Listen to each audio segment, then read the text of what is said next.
Let's start then in eThekwini, and the council there is to convene a special sitting to elect their new mayor today, and it comes after the ANC redeployed Mxolisi Kaunda to the NCOP. He had occupied that position since 2019 when he took over the reins from ousted leader Zandile Gumede. ANC former MP Cyril Xaba is tipped to become the new mayor, and he was chosen by the ANC from 3 names that were sent to the party's national leadership for consideration. And our reporter Karinda Jagmohan is there keeping an eye on this one, and she joins us now live from Durban. Karinda, good morning. I want to reflect on the conversations you were having with our viewers yesterday, showing what people in the community were saying about their expectations from the new mayor. They felt left behind. They felt as if people have come with their executive chains, so to speak, popped in, and then nothing really happened after that. So there's a great deal of expectation on the person who is elected today. Tell us more.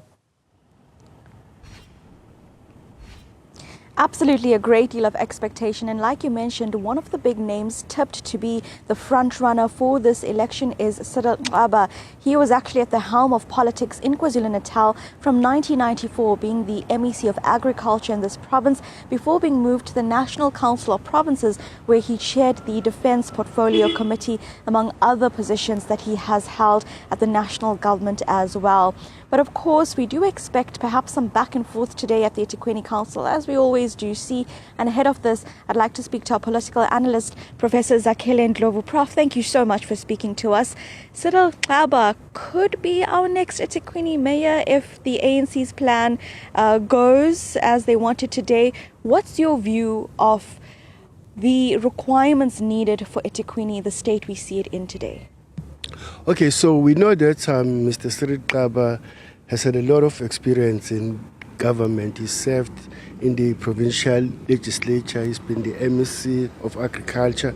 So we expect him to be elected or appointed the mayor of eThekwini. But again, I want to say that it's not so much important who the mayor is, because the ANC deploys people. And ultimately, it's the ANC that should be held accountable, not the individual. I think Mr. Cyril Xaba can have all the expertise in the world, but if he is surrounded by the wrong people, there's not much he can achieve. So the problem in KZN politics and pretty much all over the country is patronage. So you get people appointed to positions who are incompetent, right? So even if Cyril Xaba is a good man, but if he's surrounded by the wrong people, there's not much he's going to achieve. So, Professor, the former mayor was removed after and recalled essentially after we saw the election, the GPU form here in KwaZulu-Natal, which is led by the IFP. But right now, at a local government, the ANC still has a somewhat strong hold in eThekwini. Is there a rebuttal from the ANC in eThekwini to their national, national council essentially, or do you think that they are going to form on the same lines, agree on the same candidate? Yeah, I think because they've agreed to form the government of provincial unity, obviously I think they're going to consult with their coalition partners. So I don't think that the ANC is going to take unilateral decisions.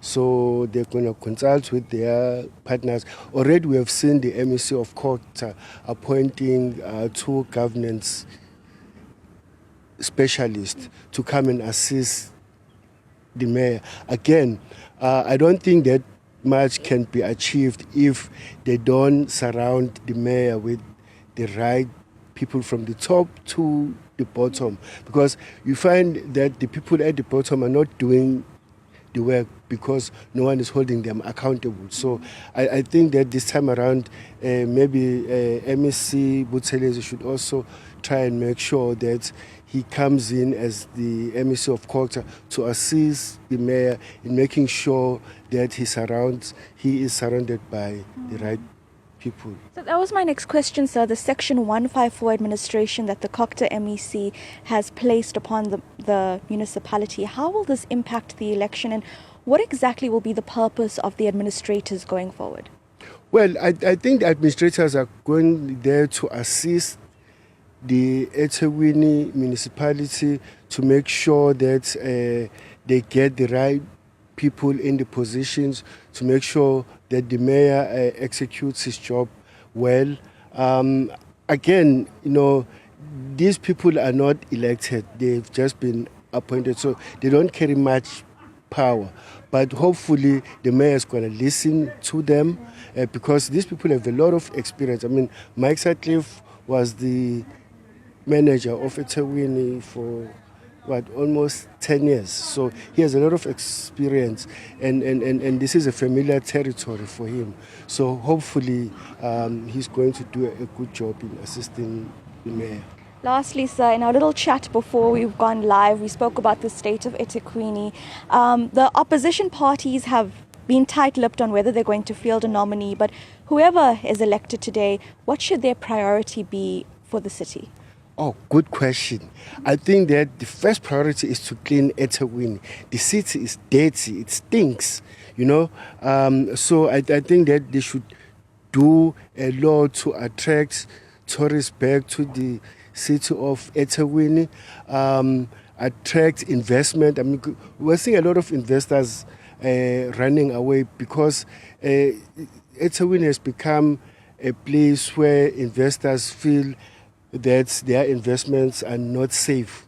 So I think the mayor should prioritize cleaning eThekwini, should prioritize making the city a tourist attraction, attracting investment, you know, and making the city safe, you know, because a lot of people in the city are not feeling safe at all. Absolutely. Professor, thank you so much for your time, as always. Professor Zandile Gumede, a political analyst based at UKZN. And Iman, indeed, as we wait for the mayoral election, council starts at 10 o'clock.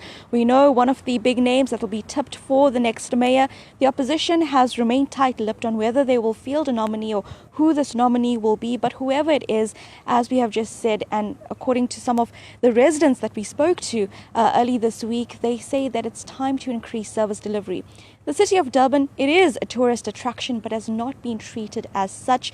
This warm weather, you're not seeing the tourists flock in because of the state of the city and, of course, because of the crime that we're seeing countrywide. So these are the priorities. While we discuss all of these politics, what the people want is just a better place to live in Durban. Well, hopefully the transformation of eThekwini is set to get underway sooner rather than later. Karinda Jagmohan, thank you very much for that. We'll keep you, as our viewer, updated on the developments in council and what the outcome finally will be.